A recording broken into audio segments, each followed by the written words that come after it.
दोस्तों, क्या अब प्रदेश के अंदर नई भर्तियों पर पूरी तरह से रोक लग गई है या फिर नहीं? क्या है पूरा मामला? इसी मुद्दे के बारे में हम इस वीडियो के अंदर बात करेंगे। नमस्कार दोस्तों, मैं हूं आपका दोस्त लोकेश साहू और आप देख रहे हैं लोकेश छत्तीसगढ़िया यूट्यूब चैनल। आप सभी साथियों का हमारे इस चैनल पर बहुत बहुत स्वागत है। दोस्तों, नई भर्ती को लेकर वित्त विभाग से कल एक आदेश जारी किया गया है जिसने प्रदेश के बेरोजगारों की चिंता बढ़ा दी है। उसको आपको बाद में बताऊंगा, उससे पहले आपको कुछ और महत्वपूर्ण जानकारी देना चाहता हूं।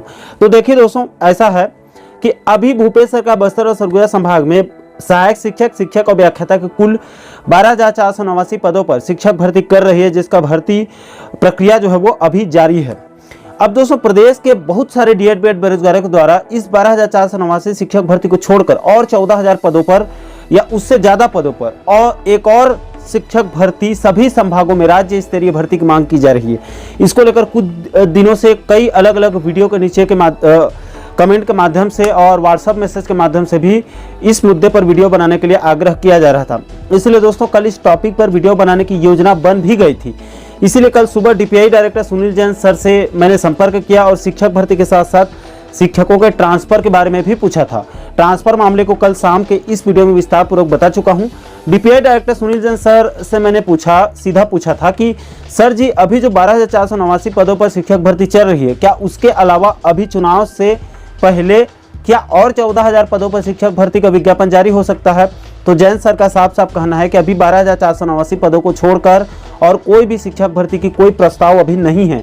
अभी और कोई भी बड़े स्तर पर भर्ती नहीं होगी। इसके बाद मैंने पूछा कि सर जी, क्या चुनाव के समय सरकार आगामी वर्ष के लिए 14,000 पदों पर शिक्षक भर्ती का ऐलान कर सकती है? क्या अपने घोषणा पत्र में इसको शामिल कर सकती है?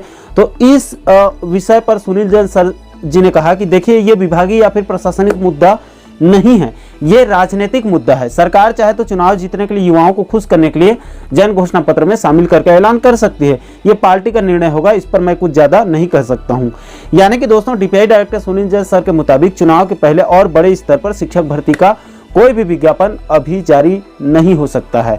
हो सकता है कि जन घोषणा पत्र में सरकार ऐलान करके बाद में जो है वो चुनाव जीतने के बाद उसका विज्ञापन जारी कर दे, वो अलग बहस का मुद्दा होगा। लेकिन फिलहाल अभी और कोई भी बड़े स्तर पर शिक्षक भर्ती का विज्ञापन जारी नहीं होने वाला है।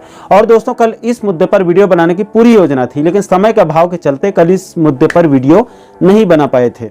इसके बाद दोस्तों, कल रात होते होते इधर वित्त विभाग ने भी एक आदेश जारी करके साफ कर दिया है कि सरकार के पास अभी बजट की कमी है। जी हाँ दोस्तों, साथियों, वित्त विभाग के कल के इस आदेश को मैं आपको संक्षिप्त में इसके सार को जो है वो बताऊं तो देखिए, वित्त विभाग के कल रिक्त पदों की नियुक्ति के संबंध में जो आदेश जारी किया गया है उसको कई 6-7 अलग अलग बिंदुओं पर बताया गया है।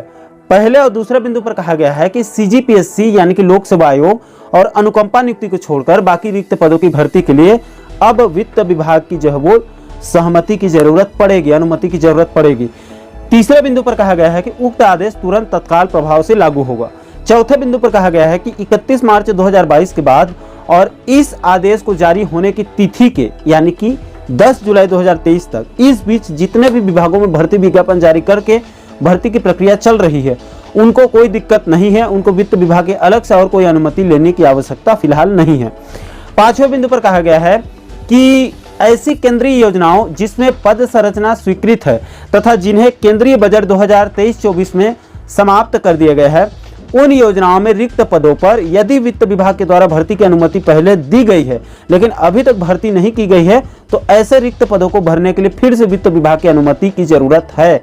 ऐसे प्रस्तावों को वित्त विभाग में भेजते समय इन पदों की पूर्ति पर कितना वार्षिक वित्तीय भार आने वाला है यानी कि बजट, और साथ ही साथ पदों की पूर्ति करने के लिए क्या आवश्यकता है, इसका भी स्पष्ट कारण बताने के लिए कहा गया है।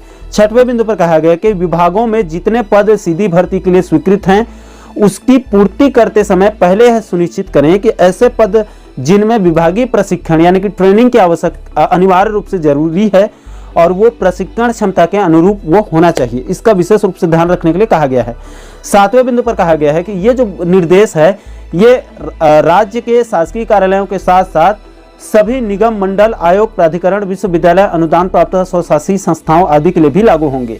और अंत में 8वें बिंदु पर एक लाइन में कहा गया है कि यह निर्देश तत्काल प्रभाव से लागू होंगे।